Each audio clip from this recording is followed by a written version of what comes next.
Coucou, bienvenue sur ma chaîne Les Arts Divinatoires de Shana. Je vous retrouve aujourd'hui pour vous parler, pour vous faire un petit podcast sur les flammes jumelles. Donc aujourd'hui, on va parler des incohérences du runner. Donc pourquoi le runner est-il incohérent avec lui-même face à ses actions et ses paroles? Donc on va voir pourquoi il est comme ça et qu'est-ce que ça amène finalement. Donc, pour commencer, il faut savoir que le runner veut l'amour, le vrai, avec un grand A, tout comme vous les chasers. Mais vous avez une façon différente de vous protéger finalement de cet amour. Vous, chaser, vous allez tout donner au runner par peur de le perdre, par peur qu'il s'en aille, alors que le runner, lui, fera tout l'inverse, puisqu'il en a extrêmement peur, il a peur du bonheur, et surtout, il a peur que tout s'arrête et de souffrir. Donc, votre amour et votre bienveillance l'étouffent. Plus vous allez lui donner cet amour et plus vous allez être bienveillant ou bienveillante avec lui ou avec elle, plus il se sentira étouffé par autant de sentiments. Mais par contre, si vous n'êtes pas auprès de lui pendant un certain temps, il se trouvera perdu et sera dans le noir le plus total. Et là, les peurs de vous perdre reviendront au galop. Donc en vérité, il faut savoir que le runner ne vous fuit pas, vous, les chasers, mais il fuit la relation, il fuit ce qu'il ressent. Puisque le runner, finalement, vous aime beaucoup plus que vous, vous ne l'aimez. Donc, il rejettera les sentiments qu'il a pour vous parce qu'il ne connaît pas. C'est une personnalité qu'il a toujours enfui, qu'il a toujours contrôlé, sauf que avec vous, chaser, il ne contrôle pas. Donc, il rejettera les sentiments qu'il a pour vous, la relation, il se mettra dans des phases de déni et donc de rejet, par peur que vous le rejetiez ou que vous l'abandonniez. C'est quelque chose qu'il ne le fait pas de façon consciente. Même lui, parfois, peut se poser la question de pourquoi il vous rejette, pourquoi il fait ça, parce que même lui ne comprend pas. Il ressent de l'amour, mais son âme n'en veut pas. Ses blessures, en fin de compte, l'ego n'en veut pas. L'ego lui fait croire que vous êtes un danger. Vous êtes en effet miroir inversé, donc vous avez un mode de protection totalement différent. Donc c'est ce que je vous disais tout à l'heure. Le chaser, par peur d'être abandonné, va tout donner à son runner. Il ne fera même plus attention aux sacrifices qu'il ou elle peut faire. Alors qu'à l'inverse, le runner, par peur d'être rejeté, sera égoïste dans ce qu'il va vous donner. Il ne vous fera pas passer en premier. Donc il fuira cette relation autant de fois que son ego lui fera croire que vous êtes un danger. Et tant que son ego ne sera pas guéri, car c'est l'ego qui lui fait croire que c'est en danger et il lui fait croire que vous allez le faire souffrir et le détruire. Donc le runner pourra également être inconstant. Un coup, tout va bien, il va se livrer à vous, il va vous raconter des choses qu'il n'a jamais dit à personne, il va vous faire des révélations, il va vous avouer ses sentiments et le lendemain, il va vous fuir et il pourra même vous dire qu'il ne vous aime pas, qu'il ne vous a jamais aimé, qu'il n'a plus de sentiments, qu'il n'a plus de désir, qu'il ne ressent rien pour vous ou qu'il ne croit pas au lien, que la relation est impossible, que vous êtes trop bien pour lui ou pour elle. En fait, il va toujours trouver des excuses pour vous fuir finalement à chaque fois. Dès qu'il y aura un trop plein de sentiments et un trop plein d'émotions, il partira, il prendra la fuite. Le runner ne vous fera jamais passer en priorité. Il reste dans le contrôle, donc il contrôlera encore une fois ses sentiments, ses émotions, ce qu'il ressent quand il est avec vous. Donc il vous placera vraiment au mieux, au même pied d'égalité que les amis, la famille ou le travail. Et au pire, il vous fera passer carrément en dernier. Donc, dans sa petite pyramide, vous serez au bas de l'échelle et donc vous ne serez jamais sa priorité. C'est juste vous qui allez faire un détachement énergétique. D'ailleurs, je ferai un podcast sur ça pour vous expliquer un peu ce qu'est le détachement énergétique. Donc, à partir du moment où vous aurez fait ce détachement énergétique, vous n'attendrez plus rien du runner, il reviendra. Mais par contre, vous ne serez toujours pas sa priorité, mais vous aurez tellement lâché prise que ça vous passera totalement au-dessus de la tête. Donc, il adoptera un comportement pour vous faire fuir. Soit il vous quittera, ou soit il vous poussera de façon inconsciente à ce que vous partiez. Donc, on pourra partir sur des mensonges. Donc, au début, ça sera des petits mensonges un peu banals, pour vous tester un petit peu, pour tester si vous vous positionnez, si vous acceptez ou si vous n'acceptez pas. Et après, les mensonges deviennent un peu plus grands, finalement. Donc, il peut, alors en sachant que le mensonge chez le runner peut partir également dès la rencontre. Il peut se faire passer pour quelqu'un qu'il n'est pas, se valoriser pour vous faire tomber amoureux ou amoureuse. Et finalement, au fur et à mesure de la relation, vous allez vous rendre compte qu'il n'est pas du tout ou elle n'est pas du tout ce qu'il a voulu vous faire croire ou ce qu'elle a voulu vous faire croire. On peut aussi parler de trahison. Donc la trahison, ça pourra effectivement d'aller voir ailleurs. Effectivement, c'est une personnalité qui n'a pas vraiment de limite, inconsciemment, encore une fois, qui n'a pas vraiment de limite pour vous faire fuir, pour ne pas avoir à faire face à ses sentiments, à ses émotions et faire face à ce grand amour qui arrive de nulle part. Donc, il pourrait, dans la trahison, d'aller voir quelqu'un d'autre pour essayer de vous oublier. On a aussi le rejet. Donc le rejet, c'est quelqu'un qui vous dira des choses absolument méchantes pour vous piquer, vous faire mal et en fait activer une réaction de votre part pour le quitter finalement. Mais ça ne marche pas comme ça. En général, le chaser accepte, pardonne et avance. En tout cas, c'est ce que le chaser veut, c'est d'avancer avec son runner. Mais le runner, lui, n'est pas prêt. Vous, chaser, vous êtes prêt, ou en tout cas, vous essayez de vous convaincre que vous êtes prêt. Mais il y a tellement de blessures à travailler que le runner le sent. Et du coup, il vous fera du mal de façon, encore une fois, inconsciente pour vous amener à travailler ces blessures. Donc, il pourra également vous faire des comparaisons avec un ex ou avec une ex. Vous dire, ouais, non, mais mon ex, elle faisait ça mieux que toi. Mon ex faisait ça mieux que toi. Mon ex était plus beau ou plus belle que toi.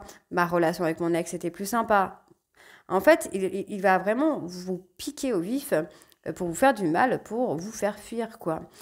Et peut également, à l'inverse, vous dire que vous méritez mieux, vous dire que il n'est pas fait pour vous ou elle n'est pas faite pour vous, vous dire que vous êtes quelqu'un de bien, mais qu'il n'est pas à la hauteur. En fait, il va vraiment il va adopter des comportements différents au long de la relation parce que vous avancez, donc du coup, son comportement va également avancer avec vous en vase communicant. Si vous êtes mal dans votre peau, il va appuyer là où ça fait mal. Et si vous êtes bien dans votre peau et vous prenez confiance en vous, votre lumière va briller plus que la sienne. Et là, en fait, il va se sentir vraiment au bas de l'échelle un petit peu et vous dire que non, finalement, vous méritez mieux, quoi. Le runner va rester dans le contrôle de ses émotions et de ses sentiments. Donc, il gardera également le contrôle sur la relation. C'est lui ou elle qui décidera quand a lieu les rendez-vous, à l'heure et qu'est-ce que vous allez faire pendant ce rendez-vous.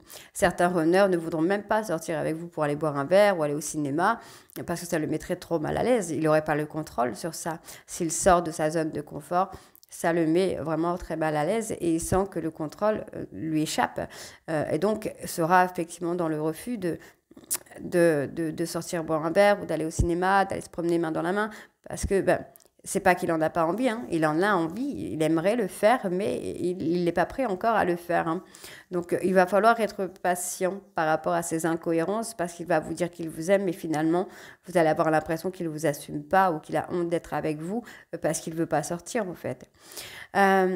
Si par exemple, vous venez à lui proposer un rendez-vous, ça se terminera certainement par un refus. Il trouvera toujours un prétexte, en fait. Alors, des fois, il va vous dire, non, juste un non.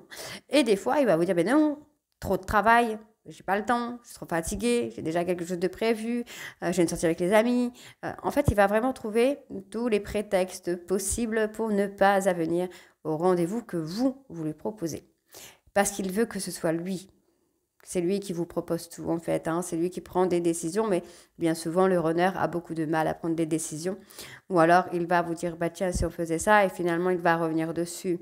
Par exemple, il va venir vous voir, vous allez lui proposer de dormir à la maison. Il va vous dire, oui, d'accord, je vais chercher mes affaires à la maison. Et finalement, vous allez attendre. Et au bout d'un certain temps, il va vous envoyer un message en vous disant, non, je peux pas. Ou alors, désolé, je me suis endormie, tu vois. C'est aussi simple que ça. Le runner va fuir tout ce qui va être en rapport avec l'intimité émotionnelle. Il va le fuir parce qu'il ne veut pas que vous le voyez tel qu'il est ou tel qu'elle est. Sauf que le chaser, oui, vous l'avez déjà vu tel qu'il est ou tel qu'elle est déjà au moment de la lune de miel, certainement. En tout cas, pour certains chasers, vous avez eu la révélation, entre guillemets, hein, la conscientisation du lien bien avant lui. Donc, vous savez qui il est et comment il est. Certains runners tentera de fuir le lien avec une tierce, il tentera par tous les moyens de vous oublier, de passer à autre chose, mais ça ne marche pas. Donc attention, il peut y avoir une tierce qui va durer quelques jours, quelques semaines, d'autres ça va être des années, voire des mois, voire des années. Mais dans tous les cas, si vous êtes fait pour vous retrouver dans cette vie, en tout cas pour vous réunir dans cette vie, ça se fera que le runner le veuille ou non. Ce n'est pas lui qui décide, ou ce n'est pas elle qui décide. Si le runner vous fuit, ce n'est pas, comment je veux dire, ce n'est pas grave, non, c'est vraiment pas très grave. Moi-même, je l'ai appris avec le temps, que ben, en fait, le temps est comment je vais vous dire ça? Et pour vous finalement, c'est quelque chose de positif pour vous. Donc le runner vous fuit, donc c'est pas très grave puisque finalement les temps de silence et le temps de séparation va lui permettre de travailler ses peurs, de travailler sur son ego et, et, et aussi d'être face à lui-même. Donc finalement, il va travailler vraiment sur ses blessures, il va conscientiser peut-être, alors pas aussi vite que vous, les chasers, parce que le runner est quand même quelqu'un de lent. Il ne va pas conscientiser tout de suite, puisque c'est pas une personne spirituelle, n'est pas ouvert à la spiritualité, c'est plutôt quelqu'un de terre à terre. Mais du coup, il va faire un travail sur lui petit à petit. Donc, des fois, il va revenir vous voir parce qu'il en a besoin et vous en avez besoin. Et puis finalement, il vous fuira. Mais vous verrez qu'au fur et à mesure du temps, les séparations seront beaucoup plus courtes et les moments de retrouvailles seront beaucoup plus longs. Puisqu'il va travailler sur ses peurs, il va travailler sur son ego, il va travailler vraiment sur des traumas, il va travailler sur plein de choses à l'ouverture aussi spirituelle. Quant à vous, pendant ce temps de silence et de fuite, vous travaillez vous également sur votre vie, sur vous-même et sur votre vie. Donc, vous allez pouvoir travailler sur des nouveaux projets. Vous allez travailler sur des blessures, sur les travails des mémoires karmiques, le lâcher-prise, le sport. Vous allez faire plein de choses finalement. Il y a des choses, vous allez tellement lâcher prise en fait que vous penserez plus à votre autre de la même façon. Je ne vais pas dire que vous ne penserez plus du tout à lui, c'est pas vrai. Vous penserez toujours à cette personne, mais de façon différente. Finalement, en fait, à chaque fois qu'il y a une rupture, au début, vous allez en souffrir, vous allez pleurer, vous allez arrêter de manger. Il va y avoir des moments où vous allez rester 3 à 4 jours au fond de votre lit en train de pleurer toutes les larmes de votre corps.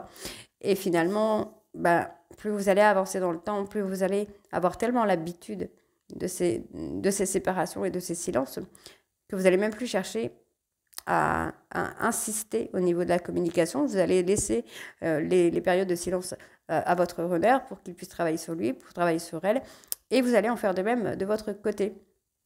Donc, ne vous inquiétez pas, le runner vous aime bien plus que vous ne l'aimez, et d'ailleurs, c'est vraiment ce qui lui fait peur, parce que c'est quelqu'un qui, par le passé, a eu des relations avec des personnes, mais ce sont ces personnes qu'il l'aimait bien plus que lui ne pouvait les aimer. Et en fait, il a toujours pris des relations où il était dans sa zone de confort, où si jamais ça s'arrêtait, il ne souffrirait pas.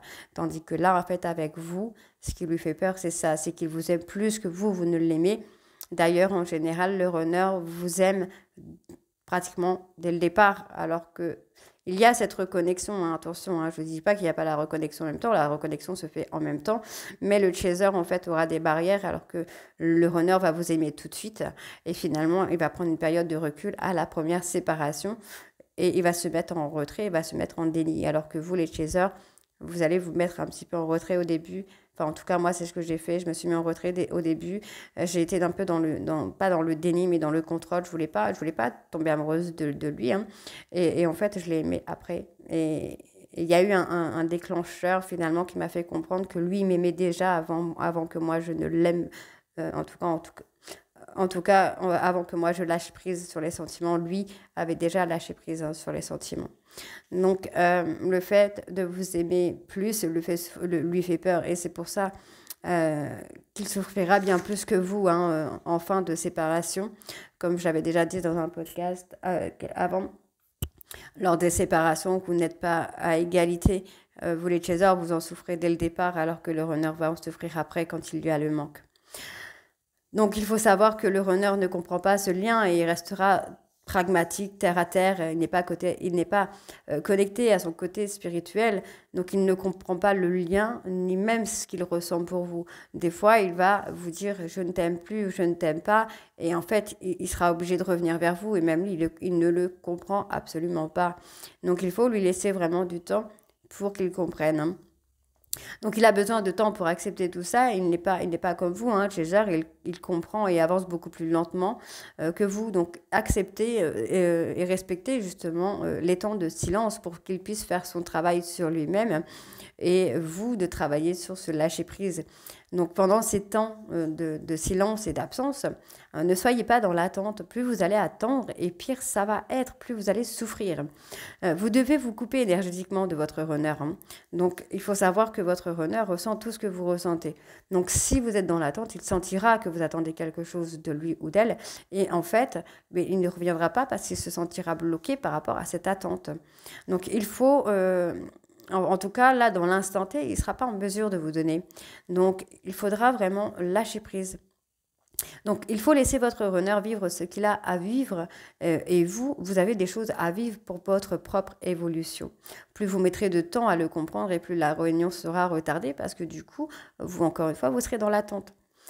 Il faut savoir que votre runner, dès que vous lâchez prise énergétiquement, il sent cette distance énergétique, il sent cette absence énergétique. Donc, c'est là qu'il revient. Ce n'est pas quand il y a l'absence physique ou psychologique ou sentimentale. De toute façon, sentimentale, vous ne pouvez pas. Mais il y a un moment où, énergétiquement, vous allez vous détacher. Et c'est à ce moment-là qu'il va revenir prendre des nouvelles ou même revenir pour la réunion. Ça dépendra des parcours. Le runner ne peut pas rester trop longtemps sans avoir de vos nouvelles, hein. Il regardera les réseaux sociaux, interrogera des amis en commun pour savoir où vous en êtes, etc., etc. Donc moins vous allez en dire, moins vous allez en montrer sur les réseaux, et mieux ce sera, puisque votre runner, lui, sera dans le noir le plus total, et finalement commencera à vivre un petit peu sa nuit noire de l'âme, qui va l'amener à descendre, pour pouvoir remonter et surtout pour détruire ses croyances limitantes, pour qu'il travaille ses traumas, qu'il travaille son ego et qu'il commence à avoir un petit peu d'humilité. Ça lui ferait pas de mal, d'ailleurs. Donc, vous devez prendre conscience que votre runner a aussi peur de vous. Enfin, il a aussi peur, il a la même peur que vous de vous perdre. Et vous devez vous en rendre compte, puisque à chaque fois, au bout d'un certain temps, il revient. Si vous mettez de la distance au niveau de la communication, hop, il se pose des questions. Si vous le rejetez par rapport à la sexualité, et si vous le faites une fois, deux fois, trois fois, au bout d'un moment, il se pose des questions. Il ne comprend pas, en fait. Il a peur qu'il y ait quelqu'un d'autre dans votre vie ou vous vous intéressez à quelqu'un d'autre. Il est en panique totale. D'accord? Donc, il faut vraiment que vous preniez conscience de ce lien et vous prenez confiance en vous par rapport à ce lien. Alors, toutefois, attention, moi, il y a certaines chaînes qui disent non, non, n'envoyez pas de messages, nanani, ce n'est pas bien, ce n'est pas bon. C'est vrai. Alors, attention. Moi, je mets un petit bémol sur ça parce que du coup, je me dis, bon, vous pouvez envoyer un message à votre runner pour prendre de ses nouvelles, mais attention, il y a le fameux attention. Si vous envoyez un message par peur de le perdre, ne le faites pas. Tout simplement parce qu'il va sentir, il va le sentir ça, que c'est pour vous rassurer en fait. Donc, n'envoyez pas de message si c'est juste par peur. Si vous voulez envoyer un message, posez-vous quelques minutes et posez-vous la question. Posez-vous tout simplement la question de est-ce que j'envoie, pourquoi je veux lui envoyer un message? Est-ce que c'est par peur de le perdre ou est-ce que je veux vraiment avoir de ses nouvelles? Si vous voulez envoyer un message pour prendre de ses nouvelles, alors envoyez-lui un message. Si c'est juste par peur de le perdre, ne l'envoyez pas. Abstenez-vous. Si vous envoyez un message pour prendre de ses nouvelles, ne soyez pas dans l'attente d'une réponse. Donc, au lieu de le questionner en marquant hey, coucou, comment vas-tu avec un point d'interrogation, vous êtes dans l'attente. Donc, ne soyez pas dans l'attente, vous marquez juste un salut. J'espère que tu vas bien, point. Vous n'attendez pas de réponse. Et il vous répondra certainement, puisque vous n'êtes pas dans l'attente d'une réponse. Si vous le questionnez en disant salut, comment vas-tu, vous êtes dans l'attente. Cela vous positionne dans une attente de réponse et du coup, il peut vous en profiter pour vous laisser justement dans l'attente. Donc, il ne faut pas poser de questions soit vous vous exclamez de Hey, salut, comment tu vas? J'espère que tu vas bien. Voilà, c'est tout, ça s'arrête là. Il ne faut pas être dans l'attente parce que du coup, ça vous porterait préjudice. Mais oui, euh, ça vous porterait préjudice et lui le sent. Hein. Vous êtes connectés de toute façon. Donc, moi, je vais vous faire un podcast sur justement le détachement énergétique. Vous serez toujours connectés. Vous pouvez avoir des rêves également hein, pendant ces périodes où monsieur ou madame se met en distance ou en silence. Vous pouvez faire des rêves un peu bizarres ou sentir des choses un peu bizarres. Mais c'est tout à fait normal. C'est parce que vous êtes vraiment connecté à votre côté spirituel alors que le runner ne l'est pas. Il faut simplement lui laisser le temps et ne pas avoir peur de ce temps puisque le temps est votre allié. Hein, le temps est votre point fort. Même si vous ne vous en rendez pas compte, il faut travailler sur la patience du coup pour pouvoir avancer de façon favorable dans cette relation. Donc voilà, j'espère vraiment que ce podcast vous aidera à comprendre un peu hein, les incohérences du runner et surtout vous aidera aussi à lâcher prise. Moi, je reviens très vite hein, pour vous faire, je pense que je ferai demain le podcast hein, sur le lâcher prise énergétique. En tout cas, j'espère vraiment que ça vous plaira. N'hésitez pas à me dire en commentaire si c'est le cas ou pas. N'hésitez pas à liker, à partager et j'espère que ça vous aidera vraiment de tout cas. Donc, je vous souhaite de passer de très belles fêtes de Noël et de Nouvel An et on se retrouve très très bientôt. Bisous!